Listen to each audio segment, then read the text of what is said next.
കാട്ടാക്കടയുടെ ഏറ്റവും പ്രധാനപ്പെട്ട ഒരു വ്യക്തിയായ നമ്മുടെ പ്രിയപ്പെട്ട PK കൃഷ്ണദാസിനെ വിജയിപ്പിക്കാൻ ഇവിടെ തിരുവനന്തപുരത്ത് വിരിയുന്ന താമരകളിൽ ഒരു താമര കാട്ടാക്കടയിൽ നിന്നാക്കാൻ, കാട്ടാക്കടയുടെ വികസനം ഉറപ്പാക്കാൻ ഇവിടെ ഒരു ഓവർ ബ്രിഡ്ജ് വരണം, ഇവിടെ ഒരു നല്ല റോഡ് വരണം.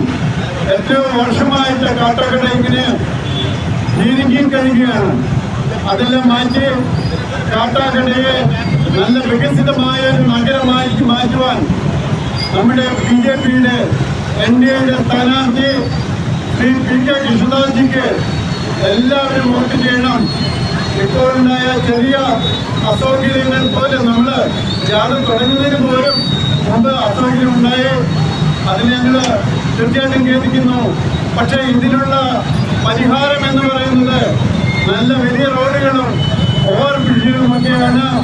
കാട്ടാക്കടയിൽ കോടിക്കണക്കിന് രൂപയുടെ വികസനം കൊണ്ടുവരുന്നതിന് എല്ലാ കുട്ടികൾക്കും ഇവിടെ തന്നെ നല്ല വിദ്യാഭ്യാസം ലഭിക്കുന്നതിന്, നല്ല ആരോഗ്യ സംരക്ഷണത്തിന്, എല്ലാ സമഗ്രമായിട്ടുള്ള എല്ലാ കാര്യങ്ങളും നടപ്പാക്കുന്നതിന് നിങ്ങൾക്ക് എല്ലാവർക്കും സാധിക്കുന്ന വിധത്തിൽ കാട്ടാക്കടയെ വളർത്തുന്നതിന് ശ്രീ PK കൃഷ്ണദാസിയെ ഇനിയും താമര അടയാളത്തിൽ വോട്ട് ചെയ്ത് വിജയിപ്പിക്കണമെന്ന് ഗംഭീരമായ വിജയം, 50% വോട്ട് നൽകിയുള്ള വിജയം ഉണ്ടാക്കുന്നതിന് ഓരോരുത്തരും സഹായിക്കണം, അതിനുവേണ്ടി പ്രാർത്ഥിക്കണം എന്ന് അഭ്യർത്ഥിച്ചുകൊണ്ട് ഞാൻ ഈ കാൽനട ജാഥ ഉദ്ഘാടനം ചെയ്തതായി പ്രഖ്യാപിക്കുന്നു.